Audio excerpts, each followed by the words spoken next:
Bismillahirrahmanirrahim. Assalamualaikum warahmatullahi wabarakatuh. Perkenalkan, nama saya Faridatul Hasanah dengan NIM 20220101. Baik, di sini saya akan mempresentasikan tugas UAS metodologi penelitian kualitatif dengan judul Strategi Kepala Perpustakaan dalam meningkatkan kualitas pelayanan digital di Perpustakaan IAIN Kendari. Materi selanjutnya, bab 1 latar belakang. Perkembangan teknologi informasi mendorong perubahan pada berbagai sektor, termasuk sistem perpustakaan dinilai kurang efektif dalam memenuhi kebutuhan informasi yang cepat dan akurat, dan perpustakaan digital menjadi solusi inovatif dalam meningkatkan kualitas pelayanan kepada perpustakaan. Kepala perpustakaan memiliki peran strategis dalam memimpin transformasi layanan berbasis digital. Strategi yang diterapkan mencakup perencanaan, pengembangan sistem pelatihan staf, dan evaluasi layanan.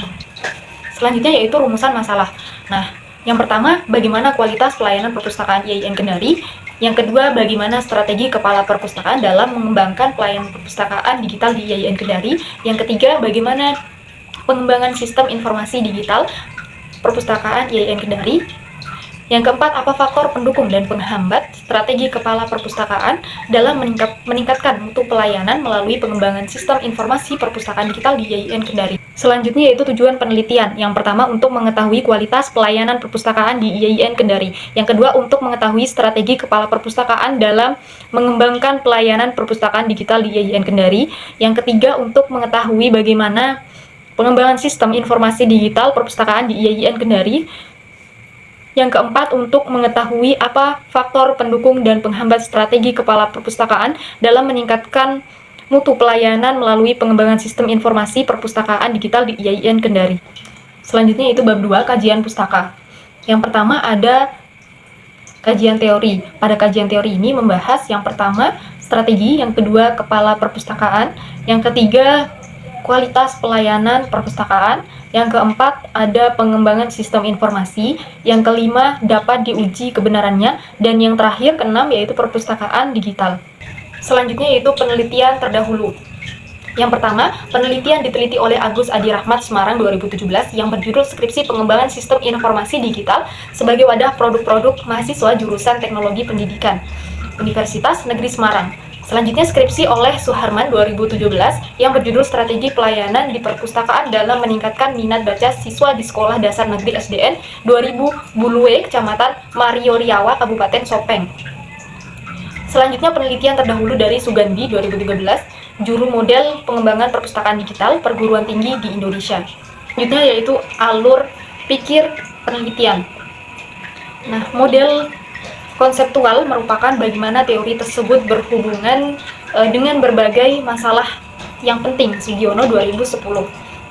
Kerangka konseptual dalam penelitian yang digunakan itu strategi kepala perpustakaan dalam meningkatkan kualitas pelayanan digital di perpustakaan IAIN Kendari. Pengkajian yang digunakan yaitu teoritis, empiris, fokus penelitian, teknik pengumpulan data, informan, keabsahan data, analisis data, dan analisis SWOT. Selanjutnya yaitu bab 3, metode penelitian. Yang pertama, jenis dan pendekatan. Menurut Bugdan Taylor, dikutip Nugrahani 2008, penelitian kualitatif menghasilkan data deskriptif berupa kata-kata tertulis atau lisan dari orang dan perilaku yang diamati secara alami. Peneliti bertindak sebagai instrumen utama, mengenakan observasi, wawancara, dokumentasi, serta analisis induktif untuk membangun kategori dan tema. Yang kedua ada waktu dan tempat. Waktu penelitian ini dilaksanakan pada bulan April sampai dengan Mei 2025 yang berlokasi di kampus IAIN Kendari, tepatnya di Perpustakaan Institut Agama Islam Negeri Kendari, Kecamatan Baruga, Kota Kendari, Sulawesi Tenggara. Adapun yang ketiga, jenis dan sumber data. Yang pertama data primer. Data primer adalah meliputi semua informasi, fakta, dan realita yang terkait atau relevan dengan penelitian. Data primer yaitu data yang diambil secara langsung di lapangan oleh seorang peneliti. Data primer diantaranya yaitu catatan hasil wawancara, hasil observasi di lapangan, data-data bersangkutan dengan informan. Yang kedua, data sekunder. Nah, data sekunder adalah data yang didapatkan oleh seorang peneliti dari sebuah sumber yang sudah tertera. Data sekunder hanya untuk sebuah data pendukung dari data primer yang didapatkan. Data sekunder didapatkan dari sebuah bahan pustaka literatur, penelitian terdahulu, buku, dan lain sebagainya. Selanjutnya, teknik pengumpulan data. Yang pertama ada observasi.